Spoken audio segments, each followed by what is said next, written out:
भगवानी की, देवादेवी खजानन चिंतामणि पार्श्वनाथ भगवानी की, वर्तमान शासक नायक भगवान महावीर स्वामी की, उत्तम आचार्य धर्म की, गुरुनाम गुरु आचार्य विद्यासागर जी महाराज की, गुरुवर आचार्य श्री आदर्श सागर जी महाराज की, धायदीप संबंधित 3 कम 9 करोड़ अमनी राजों की जय। परम पूज्य श्री सदस्य सागर आनंद सागर प्रभु महाराज की जय। हे भक्तजनों, संस्कार शाला में आज दूसरा दिन भी आ गया। आत्मा को परमात्मा बनाने के संस्कार प्रारंभ हैं। तो कल अपन लोगों ने क्रोध की चर्चा की थी और ये भी समझा था, जहाँ क्रोध है वहां नरक का द्वार है। क्या है? नरक का द्वार है। जहाँ क्षमा है वहां मोक्ष का द्वार है। किसका द्वार है? मोक्ष का द्वार है। अब घर को नरक बनाना है तो क्रोधी बनो, और घर को मंदिर बनाना है तो क्षमा धारण करो। वो सब आपके ऊपर डिपेंड करता है क्या करना है आपको। तो कल के प्रश्न से कुछ लाइनें छूट गई थी, आज बोल देते हैं। अच्छी लाइनें हैं, आपका भविष्य उज्जवल होगा। क्रोध स्वर्ग को भी नरक बना देता है। क्रोध स्वर्ग को भी नरक बना देता है। क्रोध जीवन की खुशियों में आग लगा देता है। क्रोध जीवन की खुशियों में आग लगा देता है। इतिहास साक्षी है इस बात का मेरे भाइयों, इतिहास साक्षी है इस बात का मेरे भाइयों, क्रोध इंसान को शैतान बना देता है। क्रोध इंसान को शैतान बना देता है। तो क्रोध धारण नहीं करना, नहीं तो शैतान और नरक की तैयारी पक्की है। माता जी ने भी बहुत अच्छा काव्य या ये विधि विधान जो भी लिखा है, इतना सार गर्भ है कि अगर इसका ही अच्छे से स्वाध्याय किया जाए तो एक चतुर्मास पता ही नहीं चले कहां चला गया। इसी से कुछ पंक्तियां दे रहे हैं। दुखट 8 मत धार कर बनना नहीं करें, जिनके दुख कह न सके गंधर आदि मुनि रंग। मान भाव सम्यक को कर देता है नष्ट, नीच गोत्र को बांध कर दुर्गति दे अनिष्ट।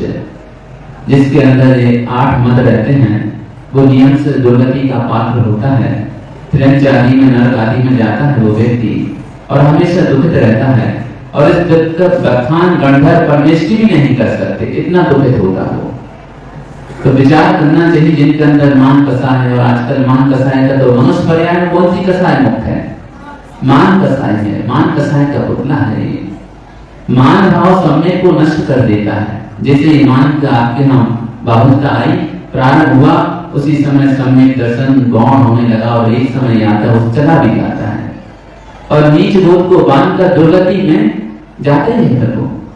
तो हे मनुष्य आत्माओं, हे भक्त जीवो, मान नहीं करना, नहीं तो नियम से दुर्गति ही दुर्गति होगी।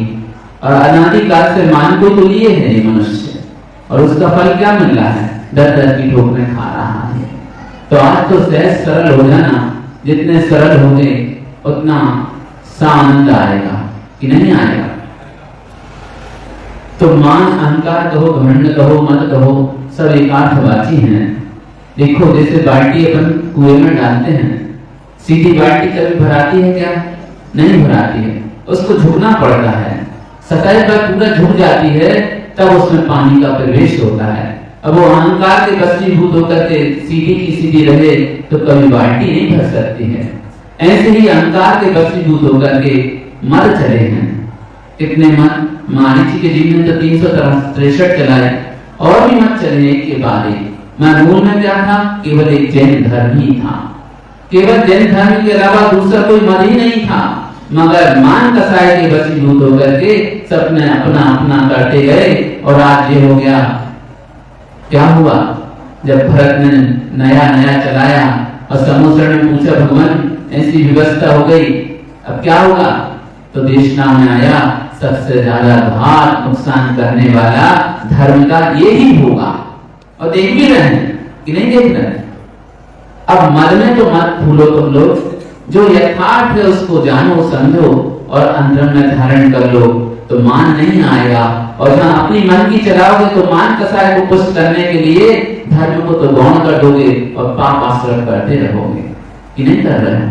कर रहे हो। तो यहाँ पर अपन चलते हैं उदाहरण के माध्यम से समझेंगे तो लोग छोटे छोटे। और आप लोगों ने विधान के माध्यम दीदी ने देखो कितना समझा दिया आपको। बहुत सारा अंधकार आपका दूर कर दिया होगा पूजन के माध्यम से। पूजन तो एक बहाना है आपको समझाने का। पूजन तो एक बहाना है वहां से यहाँ तक लाने का। बाकी मान कैसे दूर हो ये सारी व्यवस्था माता जी ने अपने उस काव्य में लिख दी, उस पूजन पाठ में लिख दी है। तो ऐसे ही आपने बड़ा गांव का नाम सुना है? सुना होगा। अति सचेत बड़ा गांव टीकमगढ़ से पास में पड़ता है। तो एक बार हम वहां पर बड़े गांव से दूर एक वो जगह है जहाँ छोटी सी कर्जी की रचना की है। क्या नाम है उसका? चलो जो भी नाम है, जो भी नाम है, वहां पर हम अपना चिकित्सा शिविर लगा रहे थे। और वहां से पावन सागर जी का जाना हुआ कुंडेश्वर में चतुर्मास के लिए। इसके लिए चतुर्मास के लिए वो घटना याद आ गई, अभी अभी आई है वो। तो वहां पर नदी के ऊपर पानी बह रहा था। समाज के लोग इस साइड के साहेगढ़ के पास की बात है, साहेगढ़ के पास जो नदी है वहां की धसान नदी है, वो धसान याद आ रही, नदी भी याद आ रही। तो इतना पानी था नदी के ऊपर, घुटने से ऊपर ऊपर पानी था पुल के ऊपर। समाज के सारे लोग मना कर रहे कि गुरुवर संभव नहीं उस साइड जाना। और वहां की उस साइड के समाज भी मना कर रहे कि महाराज इस साइड नहीं आओ, अब स्थिति नहीं है पुल के ऊपर से आने की। मगर उनका लक्ष्य तो था कि हमें जंगल में चतुर्मास करना है। और वहां ऐसा कोई जंगल था नहीं कि वहां को रुके। और उनके साथ एक ब्रह्मचारी जी भी थे, उनका नाम हम भूल रहे हैं। अब और किसी की हिम्मत नहीं पड़ी। यहाँ से 25-50 लोग साथ में गए छोड़ने के लिए। मैं जैसे ही देखा कि नदी के ऊपर मतलब पुल के ऊपर इतना पानी है और महाराज जी से मना कर रहे हैं, महाराज जी रुक ही नहीं रहे। उन्होंने कालेश्वर किया और बस जैसे ही कदम बढ़ाया तो ऐसे कदम बढ़ते चले गए कि देवों ने उस पानी को बीच में से उतनी जगह बना दी और महाराज जी और ब्रह्मचारी के अलावा कोई दूसरा व्यक्ति गया ही नहीं उस साइड। अब हुआ क्या वहां पर? अब शिविर में इतने बिजी थे क्योंकि सारा लोड हमारे सिर पर ही रहता था उस समय, तो हम साथ में नहीं जा पाए। मगर जब हमने देखा, लोगों ने बताया तो भाव हुए हम जाना चाहिए। अब महाराज जी निकल पाए और 2 दिन तक नदी चढ़ी रही। और जैसे नदी उतरी तो वहां देखने में ये आया कि किसी ने पुल पूरा उठा करके नीचे रख दिया। अब आवागमन बंद हो गया पूरा। और लगभग 1 सप्ताह तक वहां से वाहन इस साइड को उस साइड नहीं जा पाए। अब हमें और उत्सुकता हो गई, अब जाके दर्शन भी करना है बड़े गांव के। बहुत अच्छी प्रतिमा है, देखने लायक है, अतिशय क्षेत्र पहाड़ के ऊपर है। तो हम वहां गए। हमने क्या देखा? वहां पर जो छोटे छोटे पेड़ लगे हुए थे, जो बड़े पेड़ भी थे, तो छोटे पेड़ तो समर्पित हो गए नदी के लिए और सतह से वो झुक गए। अब वो झुक गए, बाढ़ निकल गई तो वो वापस खड़े हो गए।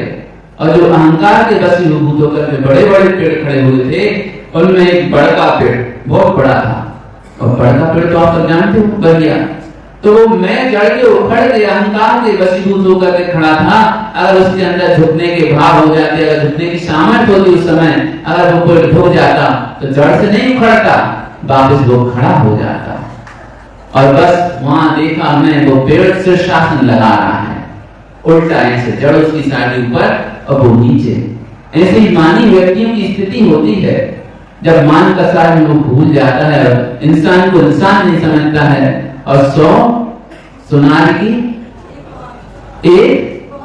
ये लोग तो बोल ही नहीं रहे कोई, यहाँ दीदी अकेली बोल रही, तुम लोग तो सब चुप खड़े हो। लो सुनार की भी घटना याद आ रही है, अभी अभी आई हो, सुना रहे क्या? सुन लो। एक हमारे मित्र थे, बहुत करीब के मित्र थे, हम उनके घर जाते थे तो जो भी माँ वो देती थी तो हम दोनों में एक थाली में मतलब वहीं बैठकर भोजन करते थे। और घर पे वो आता था तो हमारे यहाँ भी ऐसी व्यवस्थित था, उसके लिए व्यवस्था थी। चल रहा था, एक काफी वर्षों से चल रहा था, उसकी स्थिति अच्छी नहीं थी, वो हमेशा चिंतित रहता था कि क्या करें। अब यहां से हम पढ़कर पहुंच गए घर पर, तो सब लोग डॉक्टर डॉक्टर बोलते हैं, तो हमने उससे कहा तुम चिंता नहीं करो, एक काम करो, तुम टीवी का सुधारने का काम सीखो। तो उसके लिए पैसा कहां से आने, तो उसकी चिंता नहीं करो, सारा खर्च हमने उसका वहन किया। अब जब वो 4-6 महीने में अच्छे से सीख गया, सीखने के बाद क्या करें, नया मकान बना ही था अभी हमारा, हमें क्लिनिक उसमें डालना है। मैं मन में भाव आया इसका जीवन भी अच्छे से निकल जाएगा, पास में रहेगा, सपोर्ट भी बनी रहेगी इसके लिए। तो ये करीबन 6 बाई 12 फीट की दुकान उसके नाम छोड़ दी हमने। बाकी एक साइड हमने क्लिनिक डाल दिया, पीछे पैथोलॉजी बाजी करवा दी, सब करवा दिया। और जब वो सीख के आया अब क्या करें, तो हमने कहा तुम चिंता नहीं करो, इस दुकान में तुम अपना काम चालू करो। कहना पैसा तो नहीं है, तो उसके लिए टेबल कुर्सी आदि की व्यवस्था बनाई गई, सामान भी पूरा दिलवा दिया गया। देखो इतना विश्वास पात्र व्यक्ति जब मन में लोभ और मान आ जाए तो क्या होता है, वो सुनो। प्रसंग आ गया अचानक तुम लोगों के पुण्य से उदय से। तो वो सोनी था समाज का, लोग अब जिसके पास धन पैसा नहीं रहता तो उसको तो दुत्कार देते हैं, चाहे वो किसी भी समाज का, उससे कोई प्रयोजन नहीं है। उसको जगह दे दी गई, सब दे दिया गया, और उससे केवल इतना कहा कि भाई अब घर के लोग हैं उन्हें भी तो संतुष्ट करना पड़ेगा, नहीं तो जहाँ लाखों की पकड़ी में जगह जाने वाली थी तुम्हें तो हम वैसी व्यवस्था बना ले, पकड़ी की तो बात छोड़ो, और वहां का किराए से भी देते तो कम से कम 2-3 हजार रुपया आराम से मिलता, तो उसको मात्र 1000 रुपए की व्यवस्था। अब वो भी हमें भरना है, घर वालों को पता नहीं, घर वालों को पता यही भर रहे हैं, क्योंकि जब तक दुकान नहीं चलेगी, महीना 2 महीना तक कौन पूछता दुकान को, तो वो किराया भी हमने भरा। अब जब उसकी दुकान चलने लगी, मीटर का भी हम ही भर रहे, चलने लगी, तो वो कहने लगा डॉक्टर साहब अब हमारे पास कुछ व्यवस्था होने लगी है तो मीटर का हम भरने लगे। मैंने कहा ठीक है भैया, सस्ता में। अब यहाँ दुकान भी अच्छी चली तो कहना दुकान का भी पैसा हम ही भरेंगे। ठीक, हमने कहा अच्छा है, व्यवस्था हो रही तो भरो, नहीं तो हम भर रहे, कोई टेंशन की बात नहीं है। अब दुकान अच्छी चलने लगी, फर्नीचर भी अच्छा बन गया, सब कुछ बन गया। अब हमें उस दुकान की आवश्यकता पड़ी, करीब 5-6 साल अच्छे से हो गए, अच्छी स्थिति हो गई उसकी। तो हमने उससे एक दिन कहा देखो अब आवश्यकता बहुत है हमें दुकान की, इसको खाली कर दो। तो उसने हमसे कहा कि 1 साल का समय दो। मैंने कहा ठीक है भैया 1 साल का समय ले लो, जो काम हमें आज डालना हो 1 साल बाद डाल लेंगे। 1 साल निकल गया, उसने दूसरी दुकान भी ले ली, मगर उसके मन में क्या हुआ, अब जब धन पैसा आ जाता तो मान आ जाता है कि अरे अब तो मैं पैसे वाला हो गया, अब जो मैं करूंगा वो होगा। उसके अंदर अब सारी दोस्ती के ऊपर पानी फिर गया। तो विश्वास कभी किसी पर नहीं करना है ऐसा। अपना शरीर को भी बदमाश कहा है, क्या कहा है, बदमाश कहा है, ये भी धोखा दे रहा है कि नहीं दे रहा है। हुआ क्या, अब 1 साल और निकल गई, हाँ कर देंगे खाली, कर देंगे खाली, मगर उसके खाली करने के भाव नहीं हो रहे। और इतनी सामर्थ्य भी नहीं थी उसमें कि अगर एक चांटा मार दिया जाए तो वो चांटा का प्रतिकार कर ले। मगर अपन कौन है, बनिया, कौन है, बनिया, बिगड़िया नहीं है। अब उसने डिमांड कर दी कि हमें 2 लाख रुपए चाहिए। लो क्या किया, जिस थाली में खाया उसी में छेद होने लगा। ठीक है भाई, 2 लाख तो देंगे ही देंगे, तो चाल चलना पड़ी थोड़ी सी। अब भाई इकट्ठा पैसा कहाँ है हम पे? चेक से पैसा देंगे हम तो भैया, चेक से पैसा ले लो। तो शनिवार के दिन शाम को चेक दिया, एक एप्लीकेशन बनाई और बैंक में लगा दी और एक थाने में लगा दी कि हमारा इस नंबर का चेक चोरी हो गया। गुमा नहीं है, चोरी हो गया है। अब जैसे के साथ पैसा तो बनना पड़ेगा कि नहीं? तो कभी भी हो किसी पर ऐसा विश्वास नहीं करना जिससे कि घात अपना भी हो और उसका भी हो और अपनी प्रॉपर्टी पर कब्जा कर जाए, चाहे वो समाज की हो, चाहे घर की हो, चाहे किसी की हो। और समाज की प्रॉपर्टी पर अगर समाज के लोग भी कब्जा कर बैठे हैं तो उनकी आने वाले समय में दुर्गति पक्की मान लेना। निर्माण का दोष लग रहा, निर्माण का। जैसे मान लो मार्केट में कीमत चली 5,000 रुपया महीने की और आप दे रहे 100 रुपया, 200 रुपया, 1,000 रुपया, तो कैसे साहूकार हो, कैसे बनिया हो तुम, कैसे धर्मात्मा हो? क्या कर रहे हो?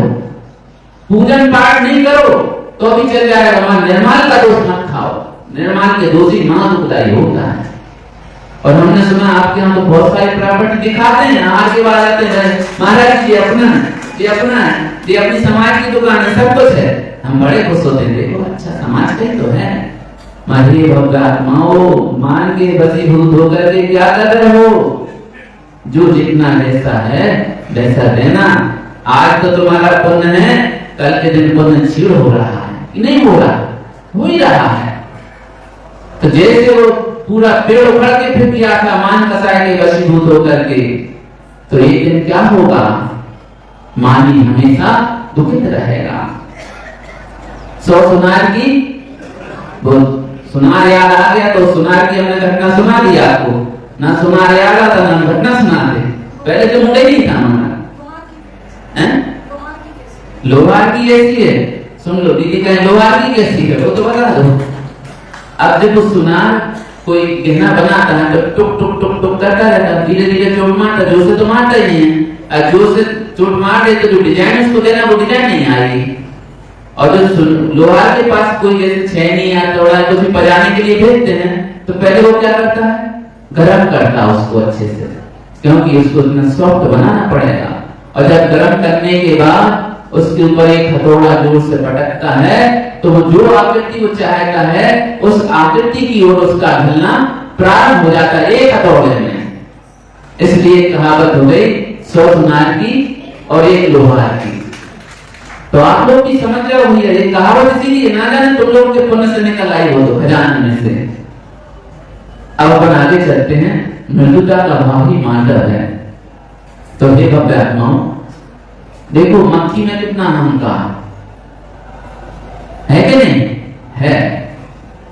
एक बार क्या हुआ, मक्खी अपने यहाँ जो हलवाई वाले सेठ जी है ना, कारखाना चलता हूँ, कारखाने पे जाने लगी खाने पीने के लिए। तो वो करीबन 10-15 दिन उसने अच्छा खाया पिया और अपने आप को देखती हो, अरे मैं तो बहुत मोटी हो गई, अब तो बहुत वजन हो गया मेरे में। तो एक दिन क्या हुआ, आपके रास्ता में एक हाथी आ गया अचानक। कौन आ गया? हाथी।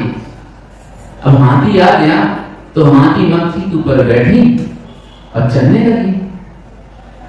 तब हाथी को तो फर्क पड़ता ही नहीं, वो तो अपनी मस्त चाल में जा रहा था। मक्खी क्या सोच रही, अरे अब तो मैं बहुत वजनदार हो गई, हाथी पे देखो, हाथी बड़ी मुश्किल से मेरा वजन सहन कर रहा है। जा रही है वो तो बड़े बैठ के। अब एक बहुत पुरानी घटना है, एक पुल था यहाँ टूटा सा, होगा नहीं है बना दो, लकड़ी का पुल बना दो, टूटा टाटा होगा कोई भी। तो हुआ क्या, वो हाथी उस पे से निकलने को हुआ तो वो पुल हिलने लगा। क्या हुआ? पुल हिलने लगा। तो मक्खी सोचने लगी कि अरे इतने दिन से मैं अपने वास्ता वाले सेठ है ना, मिठाई वाले, उनके यहाँ माल खा पे रही थी, तो इतनी मोटी तगड़ी हो गई, पुल मेरे वजन से हिल रहा है। किसके वजन से? मेरे वजन से हिल रहा है। तो वो चलते चलते हाथी के कान के पास पहुंची और कहती, हाथी भैया जरा रुक तो जाओ। हाथी कहता, क्या हो गया? कुछ नहीं, मुझे नीचे उतर जाने दो, नहीं तो ये पुल टूट जाएगा। क्या होगा? ये पुल टूट जाएगा। अब हाथी इसको बड़े गौर से देखता, अरे ये क्या हो गया? पुल मेरे वजन से हिल रहा कि इसके वजन से हिल रहा है? तो मान कैसा है? अपना अस्तित्व भूल जाता है वो, कि मैं कहां मक्खी कहां हाथी, और पुल किसके वजन से हिल रहा था? आप लोग तो बताओ भैया। ऐसे ही ये मान के वशीभूत होकर के अपने आप को, क्या इंसान को इंसान ही नहीं समझता है, और इतना भूल जाता है कि अनर्थ कार्य भी कर रहा है तो वो अपने आप को सोचता मैं बहुत अच्छा कर रहा हूं। मारे भूल जा बंधु, कर्म बहुत ईमानदार है। रिश्ते नाते राजनीति आदि सब कुछ भी हो सकता है, बदल सकते हैं, और देख भी रहे हैं भाई भतीजावाद चल रहा है कि नहीं चल रहा है? हाँ से वहां तक देखो, उस समय धर्म ही भूल जाते हैं, चाहे किसी की जान भी लेना पड़े जान ले लेते हैं मान के वशीभूत होकर के। और जब वो कर्म बन जाता है वो तो बैठ गया सत्ता में आकर के, और जब वो उदय में आता है तो कहां चला जाता तुम्हारा मान कसाय पहलवानी धन पैसा, देखते देखते वहीं पड़ा रह जाता है, और चारे खाने चित और 32 दांत बाहर पड़े मिलते हैं कि नहीं मिलते हैं? तो हे भव्य आत्मा हो, धर्मात्मा हो तुम लोग। कौन? अभी माता जी के छंद के माध्यम से अपन ने समझ लिया, सम्यक दृष्टि होगा, उसके पास मान होगा तो सम्यक दर्शन चला जाएगा। पढ़ी थी आपके सामने पत्तियां, पढ़ी थी कि नहीं? अब आप लोग इसका मान करते हो, क्या है आपके पास? है कुछ? टूटी खाट और फटा फटा भी नहीं है, आपसे बड़े बड़े सेठिया पड़े हैं, और आपके पास कितनी मकान जायदाद है कुछ? कुछ नहीं है। चक्रवर्ती की गाय के गोबर के आगे देख लो इतना बड़ा ढेर बन जाता है, उसके मुकाबले की तुम पे कुछ नहीं है। ये है क्या? मान के क्या करे हो? चक्रवर्ती है हो जाए, जाओगे कहां? जो कर्म बन रहा उसके निमित्त से कहां जाओगे भैया? तिरंगी गति है, नरक गति, दो गति हैं। तो मान नहीं करो। देखो उस दुर्गंधा ने मान करा था, याद आ गया वो भी अभी सोच के तो आया, तो दूसरा सुनाऊंगा मैं, वो याद आ गया। एक राजकुमारी थी, रूप का मत, मत 8 होते हैं, चलो रूप के मत में ले लेते हैं। ज्ञान का मत, पूजा कुल जाति वन रीति तप और रूप। राजकुमारी थी, बहुत सुंदर थी वो।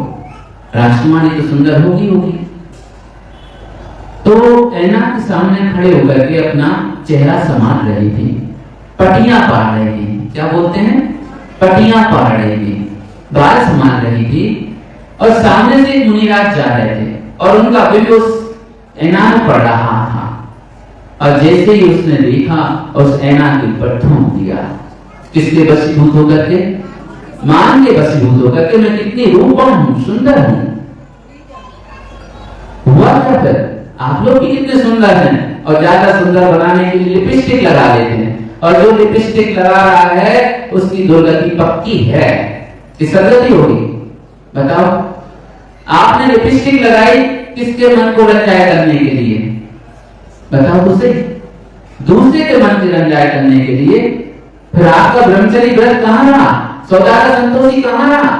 आपको देख करके उसके मन में विकृति आ गई, और उसके मन में विकृति आई तो निमित्त पा लिया, तो किडनैप भी कर सकता है कि नहीं कर सकता? देख तो रहे हो रहे हैं, बहुत से कृत्य हो रहे हैं। और कई बार तो पेपर में ये भी पढ़ने आ जाता है, और शास्त्रों में भी मिल गया ये चीज कि पिता और बेटी में संबंध हो जाते हैं। किस कारण हुए? मर्यादा हटी, घटना बनी। क्या हुआ? मर्यादा हटी, घटना बनी, और कृत्य हुआ। और लिपस्टिक लगाते हो तो कितने जीवों की हिंसा होती है, असंख्यात जीव भी मरते हैं, और पंचेंद्रिय जीव भी जाते हैं। एक 4 इंद्रिय जीव रहता है जंगल का, इतना बड़ा साइज है, उसके ब्लड को निकाला जाता है, पाला जाता है उसका, इसीलिए खेती की जाती है उसकी, कि उसका खून निकाल करके लाल कलर बनाने में काम आता है। और लिपस्टिक में तो वो स्पष्ट लिखा है, अब वो हमारे पास तो कुछ नहीं है। यहाँ एक पिक्चर दिखाई थी ना, तो उसमें वो आया था सब। अब इसके बाद भी लिपस्टिक लगाते हो, पाउडर लगाते हो, तो तुम्हारा सिंगार तुम्हें भी तो बताई हो गया। और जीभ फेर रहा तो किसका खाने का दोष लग रहा है? बताओ तो सही, किसका दोष लग रहा है? मांसाहार का दोष लग रहा है। और तुम्हारे निमित्त से जितने जीवों की घात हो रहा है, उसका पुण्य बनेगा कि पाप होगा? हे भक्त आत्माओं, रूप का मत करो। प्रकृति में जो तुमने जैसा कर्म किया था उसके अनुसार शरीर नाम कर्म को जैसे शरीर मिला है। अब तुम इसको कितना भी सजा लो, कुछ भी कर लो, उससे अच्छे होने वाला नहीं है। जब हम क्लिनिक पे बैठते थे ना, बहुत से लोग खिजाब लगाते थे। कई लोगों को कैंसर हो गया सिर का, मेहंदी लगाते थे, डुप्लीकेट मेहंदी। यहाँ सफेद दाग आने लगे थे लिपस्टिक से, और फिर ना तो वो आहार लेने के पात्र रहे, और पुरुष पर तो लिपस्टिक लगाता नहीं है कि लगाता है, मगर त्याग भी नहीं है, कार्यक्रम आदि में लगा देते हैं, तो उन्हें भी दोष तो लगता है। तो हे भक्त आत्माओं, ऐसा मत करो कि दुर्गति के पात्र हो जाएं। देखो मारीची समुसरण में बैठा था कि नहीं, मगर जब देशना हुई कि अंतिम तीर्थंकर कौन बनेगा, ये मारीची का जीव बनेगा। उसको मान आ गया कि अब तो मुझे तीर्थंकर बनना है, तो उसने उसी समय समोसन से उठ करके बाहर आ गया। अब बाहर क्या आया, ऐसा भ्रष्ट होता चला गया हो कि मुनि पद भी छोड़ा, आदि आदि, और 363 मत चला गया, नहीं चला क्या? अब एक नया मत और चले गया। कौन सा मत? सोम गणपन। वो भी अपने में घात कर रहा है। किसका घात कर रहा है वो? किसने बनाया? कपड़ों वालों ने। और कपड़ों वालों ने बनाया और उसका ऐसा रूप दे दिया कि पढ़े लिखे समझदार हो गए भी, ज्ञान के मत में वो भी भ्रष्ट हो गए कि नहीं हुए। क्या है? मान है कि नहीं? किसका घात कर रहा है? जैन धर्म का घात कर रहा है, आचार्यों की वाणी का वर्णवाद कर रहा है। और जब आचार्य की वाणी मतलब अनंत भगवान की वाणी का वर्णवाद हो रहा है, और जब अनंत भगवान की वाणी का वर्णवाद हो रहा है, तो तुम सम्यक दृष्टि रहोगे, मिथ्या दृष्टि? कौन रहोगे भैया, बता तो दो। जब मानी जी ने 363 मत चलाए तो उसकी इतनी दुर्गति हुई कि कई भाव भटक गया हो। कितने भाव? गिनती नहीं, 10,000 तो अंडुआ की पर्याय में रहा हो, और भी पर्याय में भटक गया हो।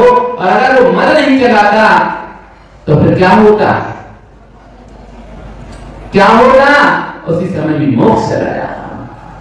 मगर भगवान की वाणी अन्यथा नहीं होती, केवली की वाणी अन्यथा नहीं होती है। और जो परंपरा चली आ रही है भैया, अनादिकाल की परंपरा है, उस परंपरा से रहोगे तो तुम सम्यक दृष्टि और मुक्ति के पात्र बनोगे। और मनमर्जी करोगे, थोड़ा कुछ शास्त्रों का अध्ययन कर लिया, देखो कितना घमंड हो गया, मैं तो बहुत बड़ा ज्ञानी हो गया। एक बार क्या हुआ था पता है? एक सेठ जी ने सिद्ध चतुर्थ ध्यान करने की ठान ली, भाव हुए उनके अचानक। अब हुआ क्या, अब उस समय ऐसे सब जगह तो ज्ञानी लोग रहते थे, पंडित लोग नहीं रहते थे, तो उन्हें पत्र लिख करके भेजा कहीं, तो वहां से 2 जगह से स्वीकृति मिली कि हम ध्यान करवा देंगे। तो उनको करीबन 10-15 दिन पहले बुलाया कि सामग्री तो बताओ भैया, क्या कैसा क्या करना है। तो जब वो आ गए, एक व्यक्ति आए रात में, तो उनकी यथायोग्य व्यवस्था कर दी। उन्हें पंडित नहीं कहना चाहिए, उन्हें पंडित की तौहीन हो जाएगी, ज्ञान का मत कहना चाहिए उनके लिए। तो बस हुआ नहीं, वो आकर पहले तो सेठ जी ने व्यवस्था कर दी, और अच्छे से वो रात्रि विश्राम किया, और एक आए सुबह सुबह उनकी व्यवस्था कर दी, अच्छे से विश्राम किया, सब कुछ हुआ। अब सेठ जी सुबह हुई, वो पहुंच गए वहां पर, सर्दी का समय था थोड़ा, तो गर्म पानी आने की व्यवस्था की। तो पंडित जी के लिए सेठ जी ने खुद ने उठा के जहाँ स्नान गृह होगा वहां बाल्टी रख दी, सब कुछ हुआ। वो तो चले गए पंडित जी नहाने धोने के लिए। अब यहाँ देखो मर ज्ञान का क्या हुआ। जो दूसरे बाहर थे तो वो कहने लगे इसको क्यों बुला लिया तुमने, क्या कहने लगे, इसको क्यों बुला लिया तुमने, इसको कुछ आता तो है नहीं है, ये तो जानवर है। क्या है? देखो अहंकार, क्या है ये? जानवर है।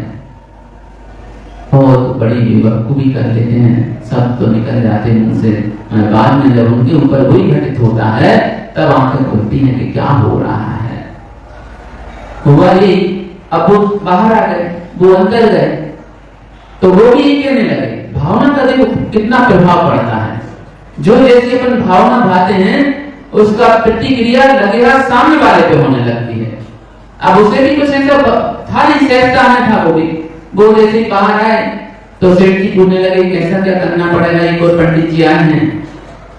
तो आप दोनों मिलकर बात कर लो। तो वो कहने उनको क्यों बुला लिया आपने? उन्होंने उन्हें गधा बना दिया। अब सेठ जी हो गए, क्या करें? सेठ जी समझ गए कुछ गड़बड़ तो है,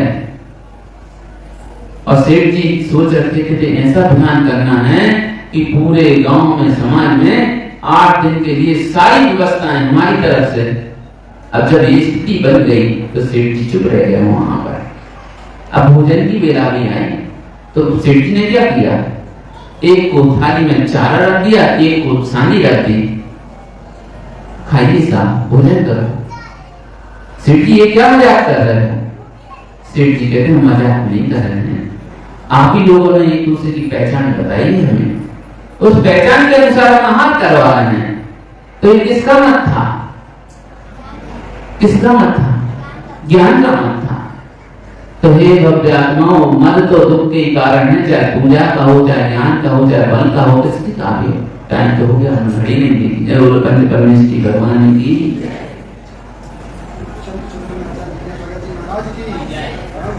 सदर सागर जी, सामने सागर जी महाराज की उपस्थित महानुभाव,